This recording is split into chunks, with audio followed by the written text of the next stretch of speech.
श्री राधिका रमन जी का प्राकट्य दिवस है, तो मैं आज उसकी भी कथा सुनाने जा रही हूँ आपको। अभी कुछ देर लगा के हम राधा रमन जी की प्राकट्य। तो कल क्या था? नरसिंह चतुर्दशी। तो नरसिंह चतुर्दशी का अगला दिन कहलाता है राधिका रमन जी का प्राकट्य दिवस। बहुत ही सुंदर कथा है, सुनाने जा रही हूँ। तो कथा शुरू होती है चैतन्य महाप्रभु से। तो चैतन्य महाप्रभु जब साउथ इंडिया की यात्रा में, तो श्रीरंगम के पास, वहां पे श्रीरंगम में गए, तो वहां पर रामानुजी संप्रदाय, मतलब श्री संप्रदाय का काफी है, वो वहां पर हमेशा नारायण लक्ष्मी नारायण की पूजा करते हैं और लक्ष्मी नारायण की ही आराधना करते हैं। तो जब चैतन्य महाप्रभु गए और श्रीरंगम टेम्पल में उन्होंने कीर्तन किया, तो वहां जितने भी पुजारी थे, जितने भी लोग थे, चैतन्य महाप्रभु की एक्सटेसी देखकर उनको लगा कि ये तो कोई एक आम इंसान के अंदर ये भाव तो आ ही नहीं सकते, पॉसिबल ही नहीं है, इतने सुंदर, ये जरूर कुछ, ये स्वयं भगवान ही है। चैतन्य महाप्रभु ने जब श्रीरंगम जाकर वहां पे कीर्तन कराया, तो सबने क्या सोचा कि स्वयं भगवान उतर आए हैं, क्योंकि ये भाव, ये जो एक्सटेसी है, ये एक इंसान का शरीर तो बियर कर ही नहीं सकता। इसीलिए वहां पर जो मेन वो थे वेंकट भट्ट। तो जो वेंकट भट्ट थे, वो चैतन्य महाप्रभु को उन्होंने तुरंत सरेंडर किया। और चैतन्य महाप्रभु को सरेंडर करने के बाद, मतलब उनसे ज्ञान लिया, उनको अपने घर में इनवाइट किया। महाप्रभु पूरा चतुर्मास वहीं रहे। और वेंकट भट्ट को नारायण, लक्ष्मी नारायण पूजा और राधा श्याम सुंदर की पूजा में डिफरेंस बताया। तो उन्होंने बताया कि राधा श्याम सुंदर का रूप ज्यादा पूजनीय है, लेकिन नारायण और कृष्ण एक ही है, मगर यहां लक्ष्मी जी है, और लक्ष्मी जी कभी वृंदावन में एंटर नहीं कर पाई। लक्ष्मी जी वृंदावन में क्यों नहीं एंटर कर पाई? वो इसलिए नहीं कर पाई क्योंकि जब वो वृंदावन में, जब रासलीला हो रही थी, लक्ष्मी जी का मन किया मैं भी इसमें भाग लूं। तो जब वो ब्रज की भूमि के पास पहुंची, तो उसके बाद गोपियों ने कहा कि ये जो आपने ऐश्वर्य धारण कर रखे हैं, ये श्रृंगार धारण कर रखा है, ये हमारे ब्रज में नहीं चलेगा। आपको तो गोपियों की तरह एक सिंपल वेश में आना पड़ेगा, तभी आप ब्रज में आ सकती हैं। अब लक्ष्मी जी तो चाहती थी कि मैं गोपियों का रस भी ले लूं और यहां लक्ष्मी का जो ऐश्वर्य और पावर है वो भी ना छूटे। तो लक्ष्मी जी हिचकिचा गई, नहीं भाई, मैं अपना ऑप्युलेंस है ना, मैं अपना ऐश्वर्य कैसे छोड़ सकती हूँ? लक्ष्मी जी हूं, लक्ष्मी जी को बिना जेवर के, बिना सब कुछ के देखेंगे तो कोई उनको लक्ष्मी जी मानेगा ही नहीं। तो लक्ष्मी जी ने हिचकिचा गई, मना कर दिया।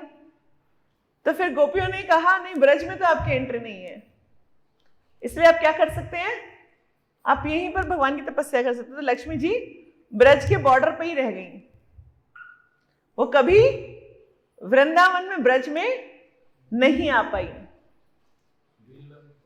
हाँ, बिल्वन में तपस्या कर रही हैं अभी भी। बिल्वन जो 12 वन है, वैसे बिल्वन में लक्ष्मी जी तपस्या कर रही हैं अभी भी, कि कैसे कोई एक दिन आएगा जहां पर मुझे शायद ब्रज में एंट्री मिल जाएगी। मैं लक्ष्मी जी को कभी एंट्री नहीं। तो चैतन्य महाप्रभु ने समझाया कि राधा श्याम सुंदर का जो रूप है, ये ओरिजिनल गोलोक वृंदावन का रूप है, आपको उनको ध्याना चाहिए। तो वेंकट भट्ट चैतन्य महाप्रभु से बिल्कुल समझ गए। वेंकट भट्ट एक छोटा सा बच्चा था, उसका नाम था गोपाल भट्ट। और जो गोपाल भट्ट था, उसको चैतन्य महाप्रभु अपनी थाली में से झूठा उसके मुंह में डालते थे। वो इतना, चैतन्य महाप्रभु उसको हमेशा अपनी गोदी में बिठाते थे। और हमेशा जब भी चैतन्य महाप्रभु लेक्चर देते थे, संकीर्तन करते थे, गोपाल भट्ट पूरा तरह से समर्पित होकर के उनके साथ नाचता था, उनके साथ साथ मंदिर जाना, उनके साथ साथ रहना, हर समय वो चैतन्य महाप्रभु के साथ ही रहता था। जब चतुर्मास खत्म हुआ तो जब चैतन्य महाप्रभु आगे निकलने लगे तो गोपाल भट्ट उनके चरणों में गिर के बेहोश हो गया। तो उनको उठाया तो बोला मैं तो आपके बगैर नहीं रह सकता। तो गोपाल भट्ट को उन्होंने, चैतन्य महाप्रभु ने कहा ठीक है, आप एक काम करिए, अभी अपनी मम्मी पापा के पास अपने माता पिता की सेवा करिए, और जब आपके माता पिता भगवान के धाम चले जाएं तो उसके बाद आप वृंदावन आ जाइएगा। तो उसके बाद गोपाल भट्ट ने पढ़ना शुरू किया। काव्य में, ग्रामर में, संस्कृत ग्रामर में वो प्रखंड पंडित बन गए। बहुत सुंदर भाष्य करने लगे और बहुत सुंदर यंग एक युवक कुछ सालों में वो बन गए। और वो हर समय सिर्फ एक ही बात बोलते थे कि मैं कब महाप्रभु के चरणों में जाऊंगा, कब मैं महाप्रभु के चरणों में जाऊंगा। मेरे को महाप्रभु बोल के गए थे मेरे को वृंदावन जाना है, मैं वृंदावन जाना चाहता हूं। तो उनके माता पिता ने ये कहा कि महाप्रभु यही आगे लेके गए थे कि जब हम चले जाएं तो उसके बाद तुम वृंदावन चले जाना, हम तुम्हें बांधेंगे नहीं। तो उनके माता पिता ने उनको कभी विवाह करने के लिए भी प्रेशर नहीं किया। तो वो हमेशा अपनी भक्ति में लगे रहते, हरे कृष्ण महामंत्र करते रहते, और साथ में सारे के सारे वेदांत सूत्र, भाष्य, भागवतम वगैरह सबकी बहुत सुंदर कथा करने लगे। तो फिर क्या हुआ, उनके माता पिता भगवान के धाम गए तो उन्होंने तुरंत वहां से कूच कर गए और वृंदावन पहुंचे। महाप्रभु ने रूप गोस्वामी और सनातन गोस्वामी को बताया था कि एक बच्चा आएगा कुछ वर्षों बाद, उसका नाम गोपाल भट्ट है, वो आएगा तो उसको अपने शरण में रख लेना। तो गोपाल भट्ट जैसे ही वृंदावन पहुंचे तो रूप और सनातन गोस्वामी ने बिल्कुल अपने बेटे की तरह उनको प्यार किया और उनको अपने पास रखा। और जब महाप्रभु को पुरी में पता चला कि गोपाल भट्ट वृंदावन पहुंच चुके हैं तो महाप्रभु ने अपनी सन्यास की जो उतरी थी कपड़े थे वो गोपाल भट्ट के लिए पहुंचाए, और गोपाल भट्ट को वहां पर सन्यास मतलब दिया गया। तो उन्होंने सैफरन में आ गए वो। तो गोपाल भट्ट बहुत सुंदर भागवतम कहते थे। जब वो भागवतम गाना शुरू करते थे तो ऐसा लगता था कि जैसे सारे वृंदावन सब ब्रजवासी इकट्ठे रहते थे। इतना सुंदर भागवत कथा करते थे, इतना सुंदर भागवत कथा करते थे, लगता स्वयं राधा श्याम सुंदर वहां प्रकट हो गए हो, इतना सुंदर भागवत कथा करते थे वो। तो सभी षट गोस्वामी गोपाल भट्ट से भागवतम सुनने के लिए हमेशा वहां पे ललायित रहते थे। एक बार गोपाल भट्ट को प्रेरणा हुई कि मैं तीर्थ पे जाऊं, तो वो तीर्थ पे निकले। तो जब वो रास्ते में थे तो सहारनपुर के रास्ते से गए थे, तो सहारनपुर से मेरठ के उधर से आके सहारनपुर उस समय होते हुए ऋषिकेश गए थे। तो सहारनपुर में वहां पे गांव है, तो वहां पर किसी एक ब्राह्मण के घर में रुके, और वो ब्राह्मण गोपाल भट्ट के इस दिव्य रूप को देखकर बहुत ही प्रभावित था, और उस ब्राह्मण ने बहुत अच्छे सेवा करी गोपाल भट्ट गोस्वामी की। तो गोपाल भट्ट गोस्वामी ने उनसे बोला कि आप मुझसे कुछ मांग सकते हैं, आप क्या मांगना चाहते हैं? तो उन्होंने कहा जी मेरा कोई पुत्र नहीं है, मैं एक पुत्र चाहता हूँ। तो उनको आशीर्वाद दिया कि ठीक है आपको बहुत जल्दी ही एक पुत्र होगा। तो उस ब्राह्मण ने कहा कि जो भी मेरा पुत्र होगा वो मैं आपको दे दूंगा, वो मैं आपकी सेवा में वृंदावन में भेज दूंगा।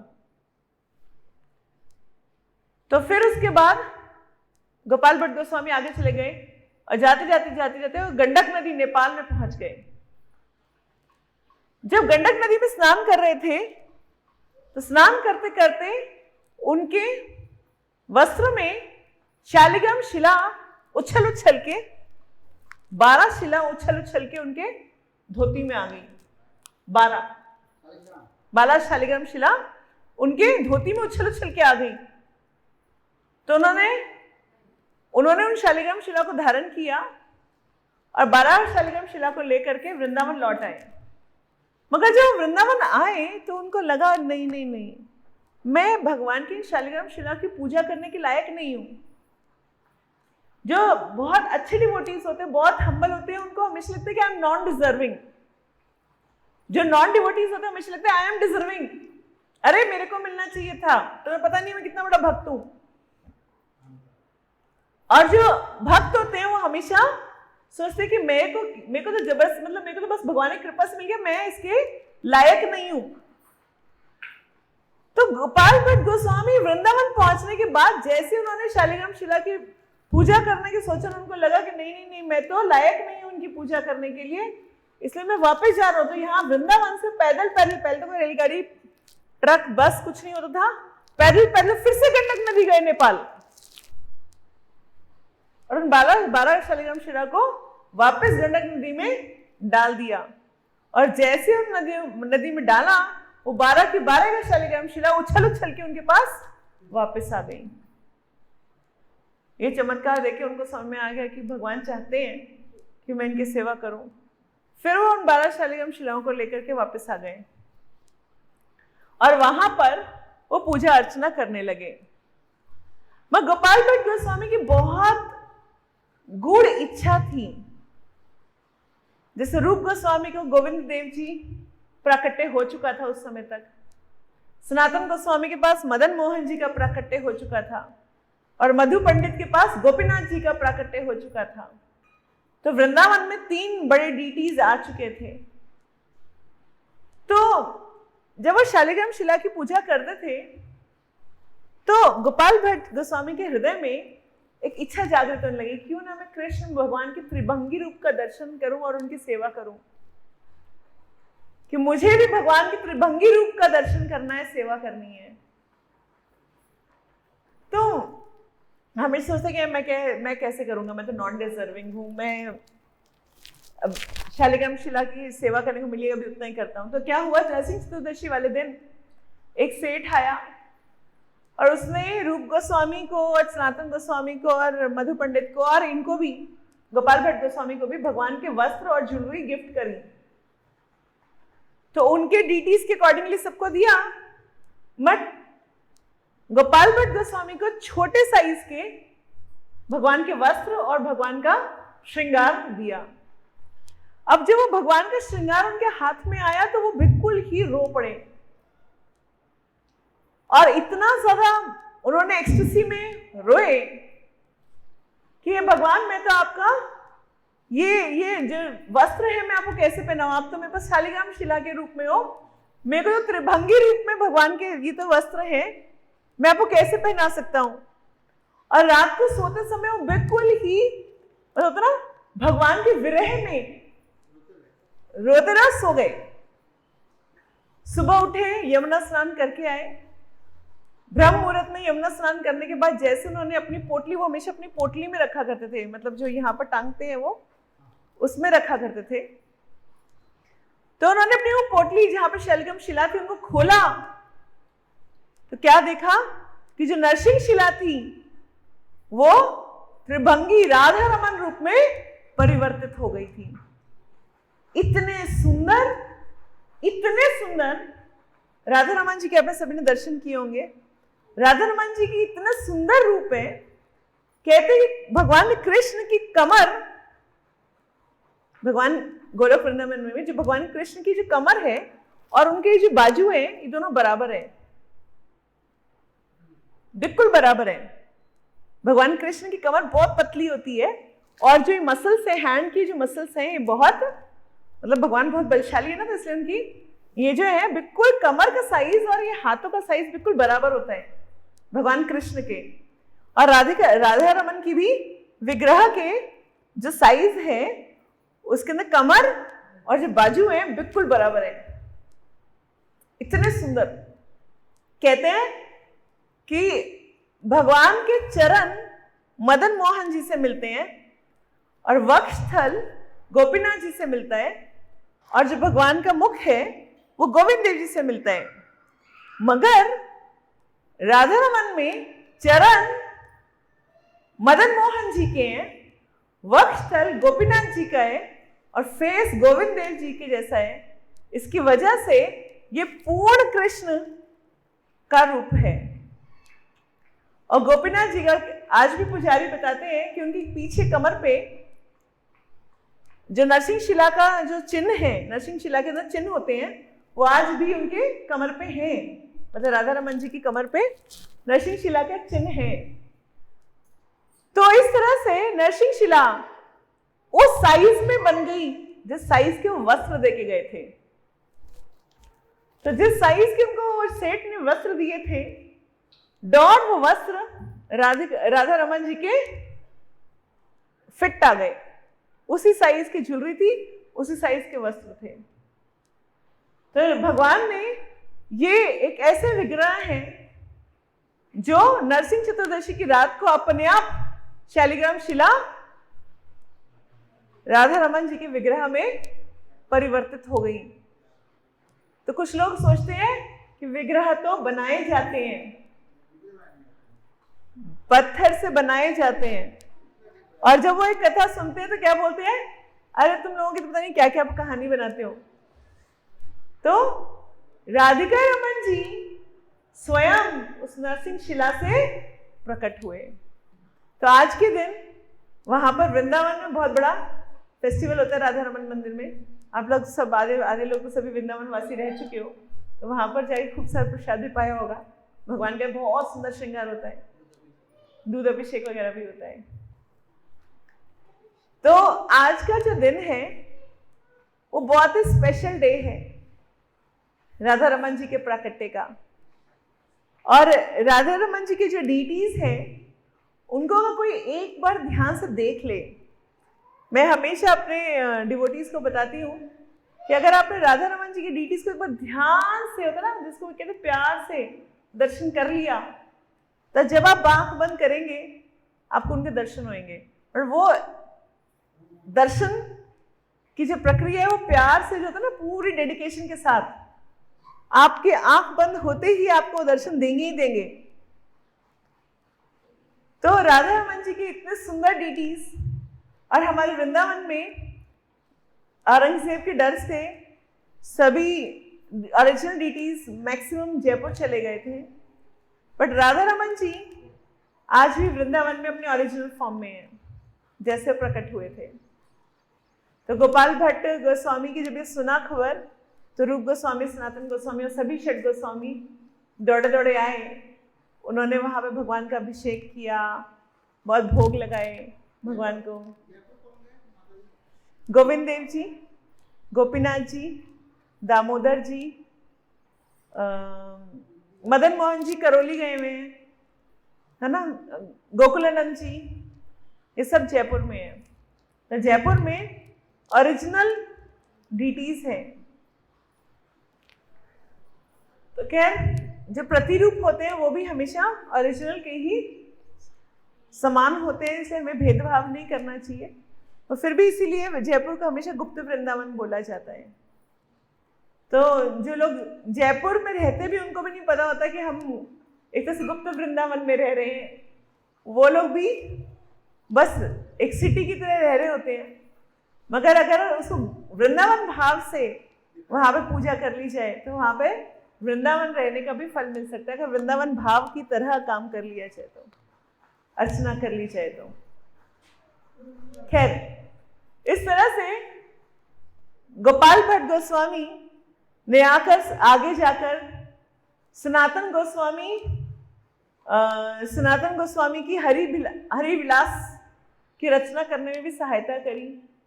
और गोपाल भट्ट गोस्वामी से भागवतम सुनने तो दूर दूर से लोग आया करते थे।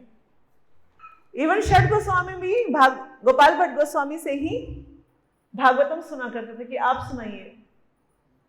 देखिए, रूप गोस्वामी, सनातन गोस्वामी बहुत सीनियर थे, एक तरह से उनके डिसाइपल हैं वो एक तरह से, मगर फिर भी भागवतम की कथा सुनने के लिए वो हमेशा गोपाल भट्ट गोस्वामी तरफ देखा जाता है कि नहीं ये उनसे सुनेंगे भागवतम। तो इस तरह से गोपाल भट्ट गोस्वामी ने आगे जो आज एक और का आविर्भाव दिवस है श्रीनिवास आचार्य। तो श्रीनिवास आचार्य के गुरु कौन थे? गोपाल भट्ट गोस्वामी। तो आज श्रीनिवास आचार्य का भी आविर्भाव दिवस है जो कि गोपाल भट्ट गोस्वामी के ही डिसाइपल हैं। और एक दिन गोपाल भट्ट गोस्वामी यमुना के तट पर बैठकर जप कर रहे थे, तो देखा एक छोटा एक बालक, एक यंग सा बालक ऑलमोस्ट 15-16 साल का, उनके पास आकर के बैठा, उनके प्रणाम किया और प्रणाम करके उनके चरण छुए। तो गोपाल भट्ट गोस्वामी एकदम अपनी जप से बाहर आए। तो उन्होंने कहा आप कौन है? तो उन्होंने कहा कि मेरे पिता ने मुझे आपकी सेवा के लिए भेजा है, और उनका नाम पड़ा गोपीनाथ आचार्य। तो जिन्होंने आगे राधा रमन जी की सेवा करी, वो उनके सबसे प्रिय शिष्य थे गोपाल भट्ट गोस्वामी के। ये वही थे जिस ब्राह्मण को उन्होंने पुत्र होने का आशीर्वाद दिया था। तो जो उनका पुत्र हुआ तो उन्होंने बड़ा होते ही उनको गोपाल भट्ट गोस्वामी की सेवा के लिए भेज दिया, और वो उसका नाम पड़ा गोपीनाथ आचार्य। तो गोपीनाथ आचार्य ने ही राधा रमन की आगे सेवा की। हाँ, उन्हीं के वंशज है, गोपीनाथ आचार्य के ही वंशज है जो राधा रमन जी की सेवा कर रहे हैं। श्री श्री राधा रमन की, रूप गोस्वामी की, चैतन्य महाप्रभु की जय, श्री गोपाल भट्ट गोस्वामी की जय, श्री प्रभुपाद की, गुरु महाराज की जय, गौर भक्त वृंद की जय।